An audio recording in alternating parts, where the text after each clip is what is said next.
నమస్తే. Welcome to iDream. మనతో పాటు ఉన్నారు ప్రముఖ herbalist and traditional healer Anjaneya Raju గారు. ఈరోజు వారితో మాట్లాడి చాలామంది అజీర్తి అనగానే సోంపుని వాడుతూ ఉంటారు. అయితే సోంపు చాలా రకాలుగా ఉపయోగపడుతుంది. ఆ ఉపయోగాలు ఏంటి? దాన్ని ఎలా వాడుకుంటే ఫలితాలు ఉంటాయి? దీని గురించి ఆయన అడిగి తెలుసుకుందాం. నమస్తే సార్. నమస్కారం అమ్మా. సార్, సోంపు అనగానే చాలామందికి తెలిసింది అజీర్తికి సోంపు వాడతారు అనేసి.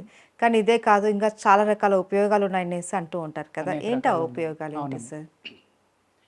అంటే సోంపు అండినోడికి పిల్లలకి చాలా ఇష్టం అమ్మా. ఏదైనా మనం హోటల్కి వెళ్ళినా, హోటల్కి తీసుకొచ్చిన రిటర్న్లో వాళ్ళు ఇస్తారు కదా, అది పిల్లలు నాప్కిన్స్లో కట్టుకుని బాగా తింటూ ఉంటారు. ఆ టేస్ట్ పిల్లలకి చాలా నచ్చుతుందమ్మా. ఫస్ట్ ఏంటంటే ఇది కామన్, అందరికీ తెలుసున్న వస్తువు. కానీ ఏంటంటే అది ఏదో హోటల్ ఇస్తున్నాళ్ళే తింటున్నాం అనుకుంటారు తప్ప చాలా ఆయుర్వేదంలో దానికి చాలా ఉపయోగాలు ఉన్నాయమ్మా. అందులో మొట్టమొదటి ఏంటంటే మనం అది వాడే వస్తువుని ఎలా శుద్ధి చేయాలనేది మనం మాట్లాడుకుందామమ్మా. సోపు అనేక రకాలుగా ఉపయోగపడుతుందమ్మా. ఒక అమృతం లాంటిది, చాలా మంచిది. కానీ శుద్ధి చేసుకోకపోతే ఎంతో కొంత సైడ్ ఎఫెక్ట్ ఉంటుందమ్మా అందులో కూడా. అందుకు సోపుని ఏం చేయాలంటే వేపించుకోవాలమ్మా. వేపించుకుంటే దాంట్లో ఉన్న సైడ్ ఎఫెక్ట్లు ఏ అయితే ఉన్నాయో టాక్సిన్స్ అన్నీ బయటికి వెళ్ళిపోతాయి. సెకండ్ థింగ్ ఏంటంటే, లేదు అంటే ఒక సున్నం నీళ్ళలో నానబెట్టుకోమంటారు. ఒక 3 గంటలు నానబెట్టి తీసమ్మా ఎండబెట్టేసుకుంటే శుద్ధి అయిపోతుంది.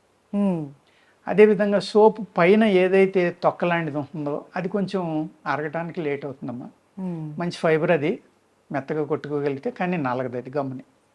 అందుకే ఏం చేయాలంటే వేపించిన తర్వాత మీరు మిక్సీలో వేసి ఒక్క రౌండ్ తిప్పి తీసేసి చెరిగేస్తే ఆ పైన తొక్క అంతా ఊడిపోతుందమ్మా. ఊడిపోయి సోపు బియ్యం అంటాం మేము. దాన్ని కనుక మీరు వాడుకుంటే అప్పుడు అమృతంలాగా అది మీకు పనిచేస్తుంది. ఈ విధంగా సోపుని శుద్ధి చేసి వాడుకోవాలమ్మా అందరూ కూడా. వాడుకుంటే అది ఒక అమృతంలాగే పనిచేస్తుంది. మేము ఆయుర్వేదంలో దాన్ని బెస్ట్ క్యారియర్ కింద వాడుకుంటామమ్మా. అంటే మేము ఏంటంటే కొన్ని అర్జెంట్ మందు ఇవ్వాలి, ఈయనకి ఇమీడియట్గా పని చేయాలి అనుకున్నప్పుడు సోప్ కషాయంతో ఇస్తాము. ఎందుకంటే అది మినిట్స్లో మొత్తం బాడీ అంతా స్ప్రెడ్ అయిపోతుంది ఆ మెడిసిన్. సోప్ కషాయం వల్ల ఇవ్వటం. అటువంటి కొన్ని క్యారియర్స్ ఉంటాయమ్మా. నాభి అంటాం మేము, వసనాభి అంటాం, నాభి అంటాం, విషాలు అయ్యి. అవి కూడా అంతే, మీకు గొంతుకు దిగే లోపలే బాడీ అంతా పాకిపోతుంది. ముషిని కింద అని ఇలాంటివి అనమాట. అవి కఠోరమైన విషయాలు. అవి చాలా జాగ్రత్తగా శుద్ధి చేసి డాక్టర్ల పర్యవేక్షణలో మట్టుకే వాడుకోవాలమ్మా. ఇది సేఫెస్ట్ క్యారియర్. అంటే మీకు ఎటువంటి సైడ్ ఎఫెక్ట్ లేకుండా అన్ని ఏజ్ గ్రూప్ వాళ్ళు, అన్ని ప్రాబ్లమ్స్ వాళ్ళు తినగలిగే క్యారియర్ సోంపం. దాన్ని సోప్ అంటాం, సోంపు అంటాం. ఇది అన్ని రకాలుగా ఉపయోగపడుతుందమ్మా ఇది. అదేవిధంగా ఇప్పుడు సమ్మర్ వెళ్ళిపోయింది అనుకోండి, మనకి యాక్చువల్గా ఆయుర్వేద శాస్త్రంలో రాసింది ఏంటంటే, సమ్మర్ వచ్చే ముందర అంటే ఏప్రిల్ నెలాఖరులో సోంపుని తీసుకుని, నేను అన్నట్టుగా శుద్ధి చేసుకున్నామా, ఆ సోపు బియ్యంగా ఏవైతే వస్తాయో ఆ బియ్యాన్ని తీసుకుని వాటిని సన్నటి చూర్ణం చేసుకున్నామా. ఆ చూర్ణానికి సరిపడి పటిక బెల్లం పొడిని కలుపుకోమంటారు. కడి మిశ్రీ అంటారు కదా. పటిక బెల్లం అంటే గడ్డలుగా ఉంటుంది, తెల్లగా. అది పౌడర్ చేసుకుని 2 సమానంగా కలుపుకుని ఒక డబ్బాలో పోసుకోండి. ఉదయం లేవగానే మొహం కడగగానే అందరూ కూడా, ఇంట్లో అందరూ కూడా ఒక 3 వేళకు వచ్చినంత నోట్లో వేసుకుని చప్పలించండి. అది మే నెల అంతా తినమని, అంటే వేసవికాలంలో 1 నెల తినమని రాశారమ్మా ఆయుర్వేద శాస్త్రంలో. ఆ 1 నెల మీరు తినటం వల్ల సంవత్సరం పొడికి మీకు ఏ జబ్బు రాదంటమ్మా.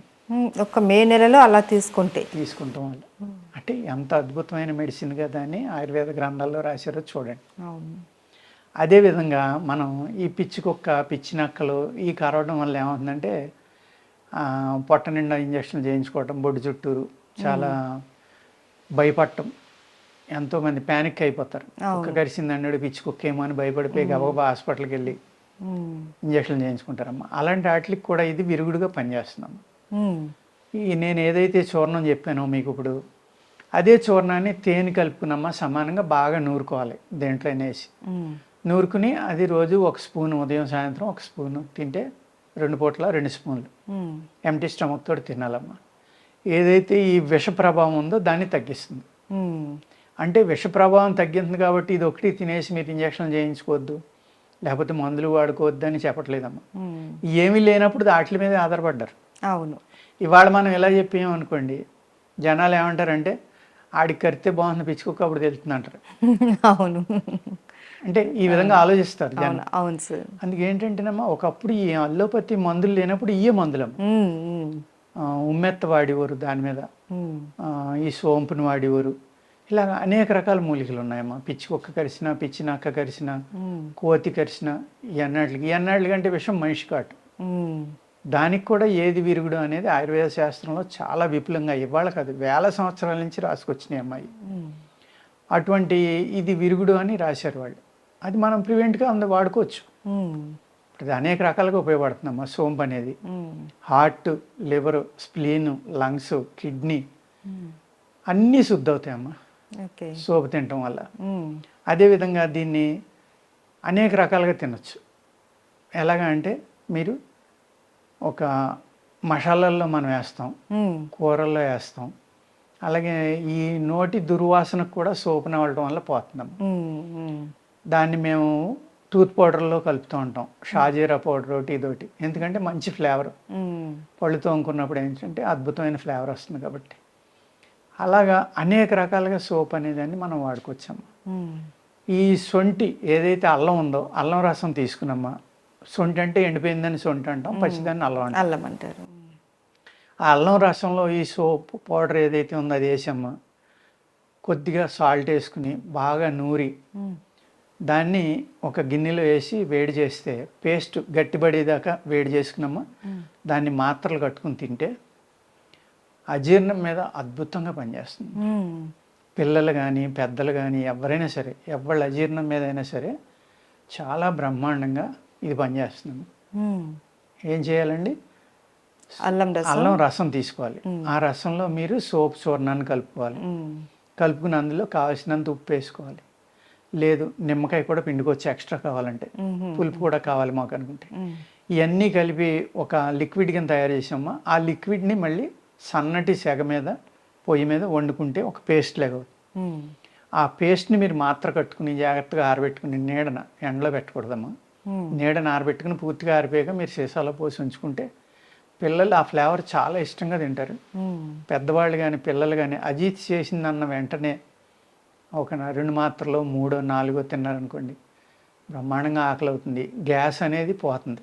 ఉమ్, అదేవిధంగా కడుపులో ఏదైతే మీకు మనం ఈ కాన్స్టిపేషన్ ఉంటుంది కదమ్మా, మలబద్ధకం అంటాం మనం ఆయుర్వేదంలో. ఆ విధంగా ఉన్న వాళ్ళకి ఏమవుతుందంటే అది మలం పేరుకుపోవడం వల్ల పొట్టలో దాన్ని చెడు పదార్థాలు అంటామమ్మా మేము. ఆ చెడు పదార్థం ఏదైతే పేగులను పట్టుకుని ఉండిపోయిందో ఆ చెడు పదార్థాన్ని అంతా ముక్కల కింద విడదీసి మీకు మంచి మోషన్ అయ్యేలాగా, అంటే మోషన్ మందు వేసుకున్నప్పుడు ఇది కూడా తింటే ఆ ఏదైతే పేరుకుపోయిందో దాన్ని అంతా విడదీసి బయటికి పంపించేసమ్మా ఈ చెడు వాసన అనేది కూడా తీసేస్తుందమ్మా. ఉమ్, ఇన్ని రకాలైన ఉపయోగాలు సోంపులో ఉన్నాయమ్మా. అవునవును. మనం ఏమనుకుంటామంటే సోంపు పన్నెండోడికి ఏదో హోటల్కి వెళ్తున్నాం తింటున్నాం, లేకపోతే మసాలాలు వేస్తున్నాం, ఉమ్, ఉమ్, లేకపోతే నోట్లో 4 పరకలు వేసుకుని నవ్వులుతున్నాం, ఈ విధంగా ఆలోచిస్తాం. కానీ ఆ సోంపు మొక్క యొక్క వేరు కూడా ఉమ్, చాలా అద్భుతంగా పనిచేస్తుంది. ఉమ్. వేరు ఎలా వాడుకోవాలి? ఆ వేరునే తేనెలో గంధం తీసి ఏదైతే సోపు మీకు గంధం తేనెలో కలుపుకుని తింటే మీకు ఈ పిచ్చికొక్క విషయం ఇలాంటి విషయాల మీద విరుగుడుగా పనిచేస్తున్నాను. అదేవిధంగా సోంపు మొక్క యొక్క వేరుని మీరు గంధం తీసుకుని తేనెలో గంధం అవ్వట్లేదంటే కొంచెం నీళ్ళు వేసుకుని తీసుకోవచ్చమ్మా. తేనెలో నీళ్లు కలిపితే కొంచెం పలచబడుతుంది కదా, అప్పుడు గంధం తీసుకుని ఆ గంధాన్ని కనుక నాకితే ఉదయం సాయంత్రం ఈ ఏదైతే విషక్రిములు కానీ విషపురుగులు కానీ ఇలాంటి కుక్కలు కానీ ఇలాంటి కలిసిన విష ప్రభావం ఏదైతే ఉందో చాలా వరకు సబ్సైడ్ అయిపోతుందమ్మా. ఆ విధంగా వాడుకోవచ్చు. అదేవిధంగా సోంపు చెట్టు పెరుగుతూ ఉండగా వచ్చిన ఈ లేత గుత్తులు ఉంటాయి కదమ్మా, ఆ ఫ్లవరింగ్ వచ్చినప్పుడు అవి కానీ దాని లీఫ్ కానీ మీరు పప్పు వండుకోవచ్చు. సోపు తినడం వల్ల ఏ ఏ ఉపయోగాలు ఉన్నాయో ఇవన్నీ కూడా దాంట్లో ఉపయోగపడతాయమ్మా. అదేవిధంగా దీని నుంచి ఆయిల్ కూడా తీస్తారమ్మా. ఈ ఆయిల్లో కూడా ఈ సోంపులో ఉన్న గుణాలన్నీ కూడా ఉంటాయి. అందుకు చిన్న డోసు హ్యాపీగా ఉంటుంది అనుకుంటే మీరు ఒక చెంచా పంచదారలో ఒక డ్రాప్ వేసుకుని తిన్నారనుకోండి, మీరు ఒక స్పూన్ తిన్నంత ఫలితం వచ్చేస్తుంది. ఓకే. ఆ విధంగా ఆయిల్గా కూడా దీన్ని ఉపయోగించుకోవచ్చు. అలాగా అనేక రకాల మెడిసిన్స్లో కలుపుతారు. ఇది ఫ్లేవర్ కోసం కలుపుతాం. మంచి యాంటీ ఆక్సిడెంట్ అమ్మా ఇది. ఆ విధంగా కూడా ఉపయోగపడుతుంది. అందుకనే సోంపు గురించి ఆయుర్వేద శాస్త్రంలో చాలా విపులంగా అనేక రకాల ఉపయోగాలు ఫార్ములాలు ఉన్నాయమ్మా. అందులో ఒకటి రెండు మట్టుకే మన ప్రేక్షకులకు చెప్పడం ఒకటి రెండు కాదు సార్, చాలా చెప్పారు, అన్నీ కూడా ఉపయోగకరమైనవి. అవునమ్మా. జనరల్గా వచ్చేటటువంటి చాలా ప్రాబ్లమ్స్కి మనకు ఒక చక్కటి ఏమంటారు ఉపయోగకరమైనటువంటి ఒక దివ్య ఔషధం అనుకోవాలి ఇది. అవునండి. సో చాలా క్లియర్గా చెప్పారు, ఎలా వాడుకోవాలి, దాన్ని ఎలా ప్రిపేర్ చేసుకోవాలి, దేనికి వాడుకోవాలి అన్నది కూడా చాలా వివరంగా తెలియజేశారు sir. Thank you so much. నమస్కారం అమ్మా.